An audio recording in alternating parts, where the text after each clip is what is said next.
Okay, brilliant. We're live. So we've got the second of our interviews for today. If anybody doesn't know what we're doing here, I'm basically interviewing all of the speakers that are involved in the online summit that launches on May the 11th. It's called Take on the World, Ladies, Look Good and Feel Amazing even in lockdown. So if you haven't got a ticket, the link should be up there. The reason I'm doing this is because these are, in Samantha's own words, actually, interesting times. I would have chosen different words, but she always sees the positive in absolutely everything. So I think I would say more challenging for some. I know personally I was having lots of sort of feelings of anxiety, fear, the norm when we all went into lockdown. And so for a couple of weeks, I did really dip and feel sorry for myself. I thought, no, this how we think and feel, and it's not just women, men too, has an effect on what we do. And there's so much negativity going on to do with the coronavirus. Hopefully this is something to change all that. So, Sam, if you can share with everybody who you are and what you do to begin with. Okay, I'm Samantha Hurst, and I am my main job is a 3 principles coach. So I look towards mental health.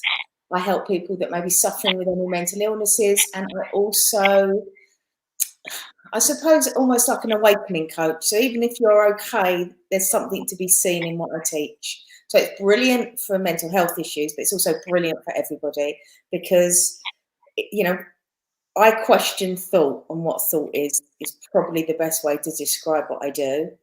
And from there, a whole world kind of opens up from that one question. Right. It goes deeper and deeper and deeper and deeper. I mean, I've been in it for 8 years and I teach it, and there's so much more to see.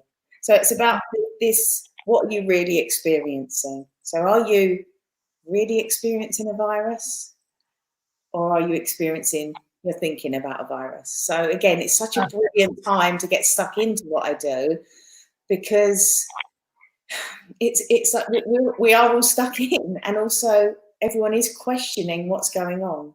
So they're away from their usual TikTok lives of where everything, we just do things, we don't question anything, we get on with life. We're so busy, we don't have time to look towards maybe what I teach or what anyone else on the summit does. But we kind of, there's this time available for inquiry, and what I do is I help people with the inquiry. I'm like a guide. I'm a pointer. Good. I can personally vouch for Sam because she has helped my own daughter, and when she was struggling, just over a year. Is it a year ago, Sam? Yeah, probably. And she is a happy lady these days, doing really well. So I know there's lots of other coaches on the summit, and each have got their own way of doing this. What I love about what Samantha offers is some of us perceive all the need that we have to have tools to do this, that, and the other, whereas Samantha's way of doing things is very, very differently. So Sam, explain, how did you come to end up being a coach? How did you find the 3 principles anyway? I think, like most people, by accident. I mean, it was kind of the end of the line for me. My history. So in my 30s, I had a homeopathy and naturopathy clinic, and that was very much my direction. I did very well at that. That was incredibly successful, and kind of I thought I kind of had life sussed. I've been on many spiritual quests and journeys and inquiries, and what happened was I actually had a breakdown within this time of feeling like everything was okay. So it was really interesting to me that I suddenly found myself in this time where my mind was not good in any way. And I was like, okay, so what's this about? And obviously being in the world that I was in I had access to many therapies. And some of them helped in a certain way. They maybe alleviated it. They maybe gave me a bit of space. But ultimately, there was nothing that seemed curative for what I had, because the breakdown led to me having quite intense anxiety and depression, and I had to give up my clinic. I couldn't do that work anymore. I took some time out, I took some space, and at some point, it's actually about 7 years after the initial breakdown, I stumbled across the 3 principles. And what I found, just when I saw it, so the inquiry was probably for around 6 months before I saw what they were pointing to, because you kind of have to wake it up for yourself within. We can just look, and I continued to look. I kind of had this kind of feeling there was something in this that I hadn't seen yet, and there was this point where I saw it and everything changed, and my life transformed, my mental health transformed, and I didn't know that it was available for me to feel that good again.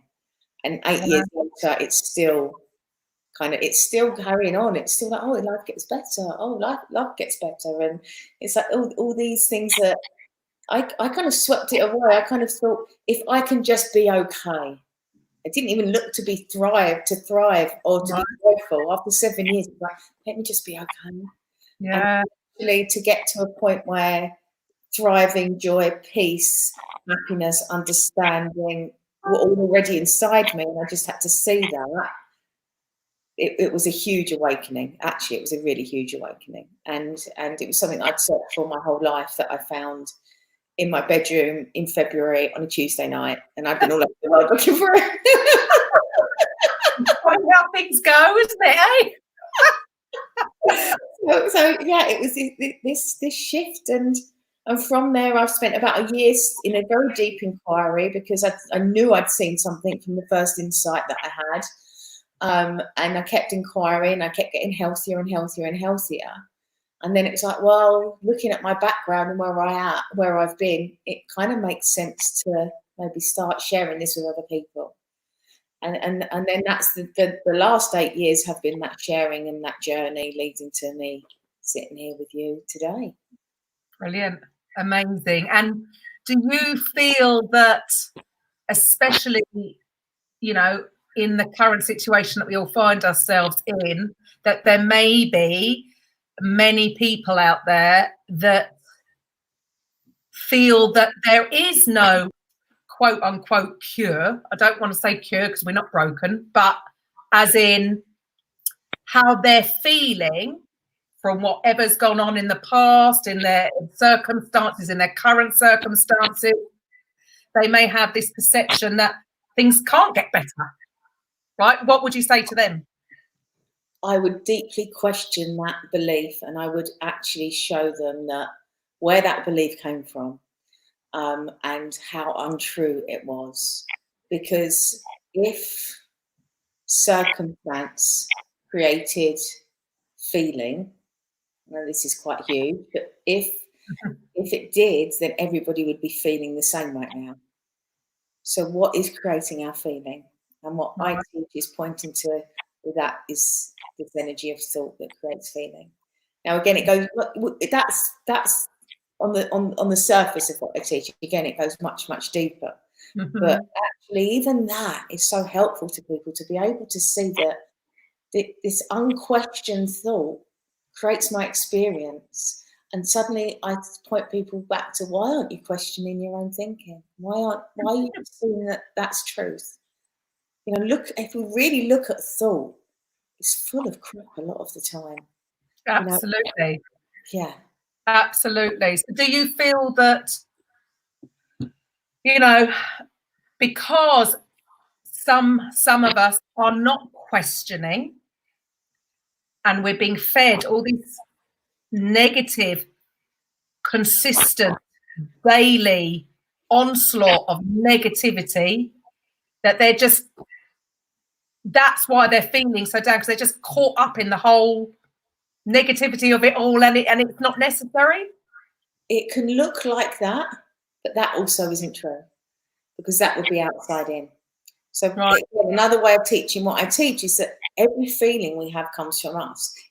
So again, if I have a belief of everything that the media are telling me, then I'm going to feel that. But it isn't from the media, it's my belief in everything the media are saying. Yes. If I have a belief in a certain person making me feel a certain way, I'm generally going to feel that way when I'm around them, because my thought system and my beliefs are creating that. What we don't question is that it's none of those things. It's always us. Because again, if circumstance created feeling, then everybody would feel the same about the same things, and we don't. And, yeah, quite obviously. Yeah. And even for us, we don't even feel the same about those things constantly. Our thought feeling changes. We're in a wave of thought feeling. So that's always what's showing up. That's what's presenting. And there's this human blind spot of unquestioned thought, unquestioned belief. Now, for me, the freedom comes when we start to look at that, when we start to question belief, and then we start to open up to a deeper level that what's creating experience, you know, and again, that's never ending, that's infinite. That's like looking at the sky and knowing it goes on forever. Our minds can't quite grasp it, but we know there's something in it. These principles are like looking up to the sky and seeing that it's infinite, because actually the understanding is infinite. It just shows us over and over again what's not true as well as what's true. And what's not true is most of the stuff we've made up about ourselves, our lives, and other people. And in peeling away all of that, as what it kind of falls away, it dissolves on its own, but it looks like it's peeled away, then suddenly a new freedom is found, a new mental health is found, a new understanding, a new way of being, a new real enjoyment of life. That's what it gave me. It's like, oh, wow. And you've seen with your daughter, suddenly she fell back in love with life. Yes. Yeah, totally. Yeah. Totally, by the way, changed her music style. I'm not sure whether I'm happy or not about that one, but that's, I mean, we look like we're fixed. We look like we're solid. We look like who we are, like a music style and a personality, and all of these things are true. And ultimately, it's all made up. So if it's all made up, what stops us? What constricts us? What binds us? You know, it's not a virus. It's not life. It's our thought system. Yes, totally. And it's so funny because, I mean, I haven't got a full understanding of this by any stretch of the imagination. I sort of dip in, dip out. And it's actually, so when I did have that dip at the beginning of this lockdown, it was actually my daughters that were coming and going, Mum, don't you always tell us not to? So I realised that, again, I'd got myself caught up in all this. And it was just, it's just turn it off. Yeah. It's not real. It's just thinking about it. It's not real.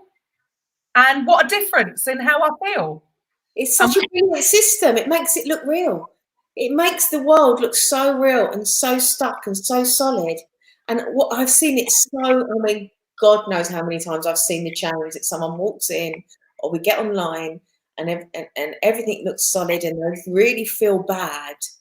And by the time we've had a conversation, they feel absolutely fine. And I guarantee you, nothing in their world has changed. Yeah, there you go. That's within us. That's a realization, is it? It's once they get that understanding. So you're empowering. Well, you're doing so much for people because, like you say, people when they're in that thought process, like you say, it feels so real at the time and they can't believe that anything can change, and they're not going to feel. And from what you're telling me, what I can see is you're just showing them that it doesn't have to be like that, and it isn't real. And once they have that understanding themselves, you're freeing them, aren't you? Yeah, I'm freeing them.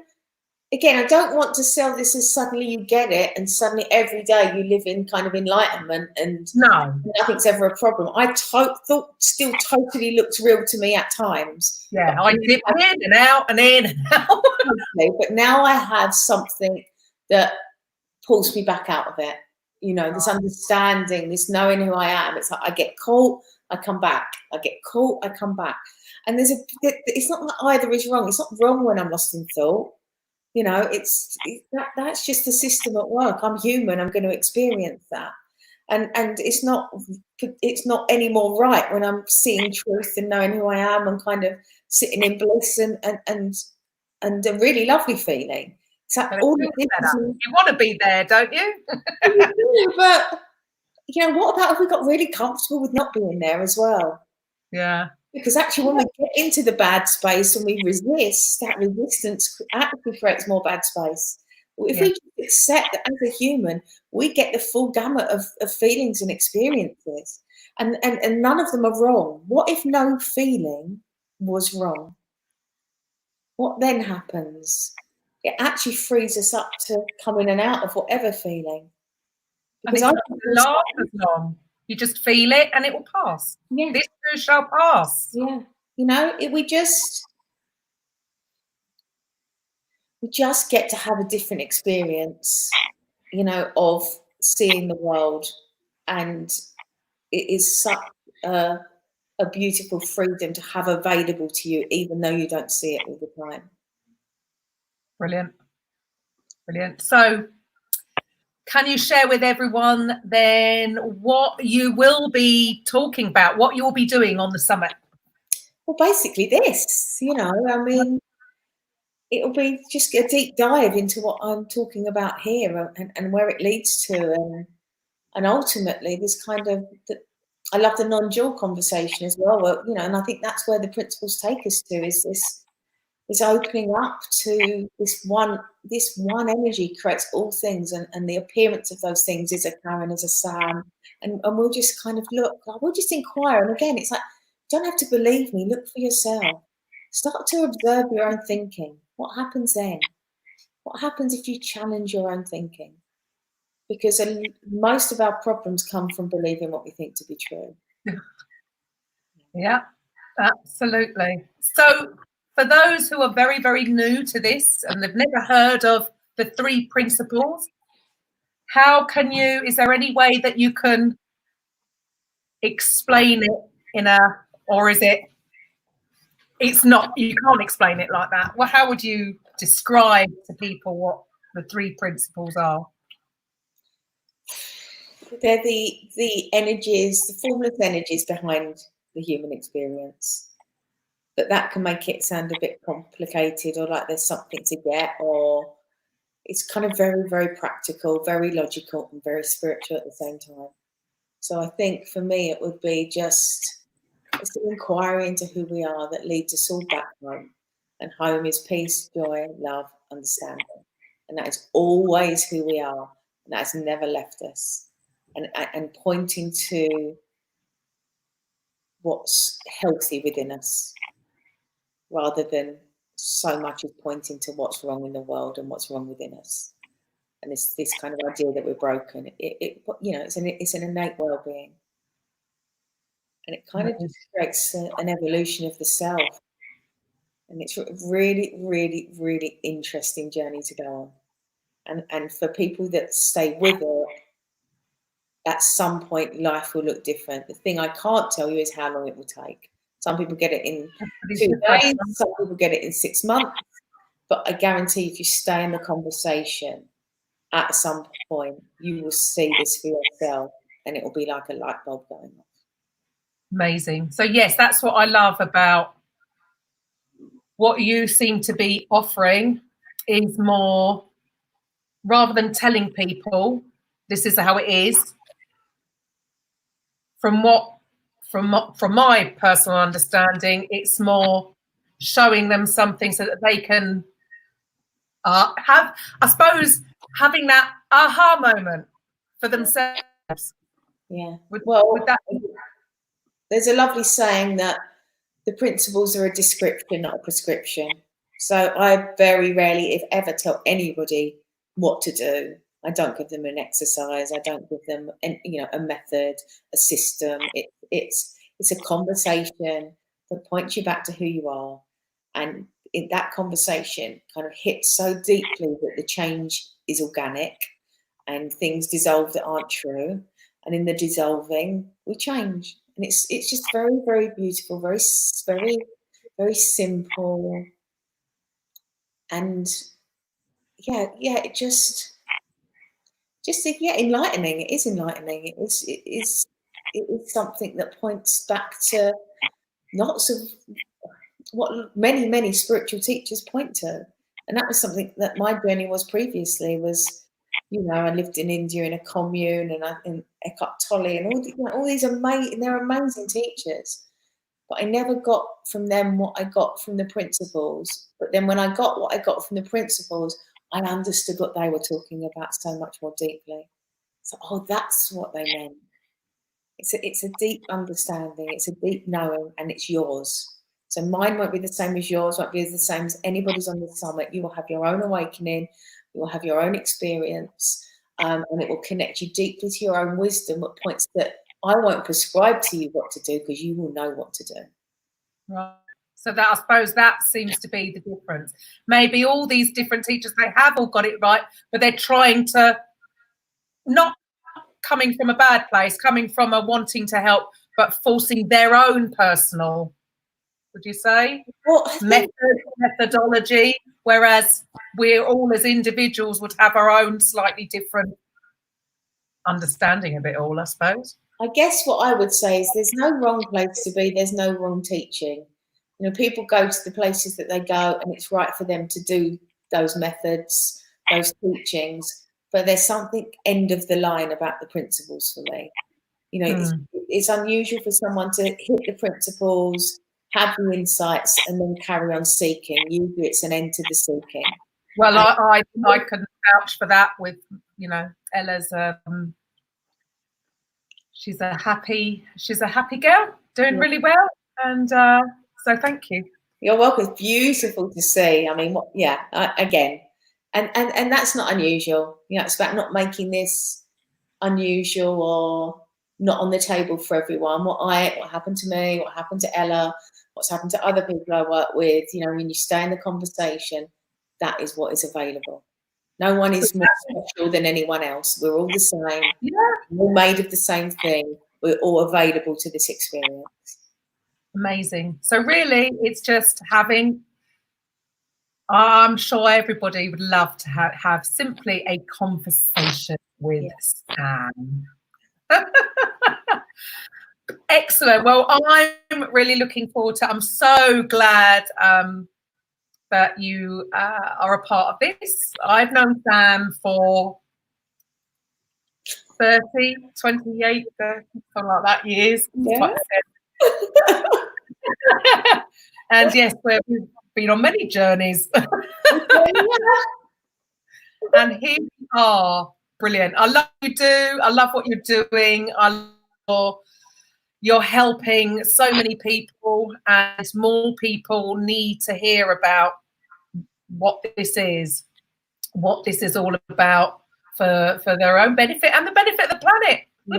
Yeah, and thank you for putting this on, and thank you for inviting me, darling. Wonderful. Thank you, Sam. All right, see you soon.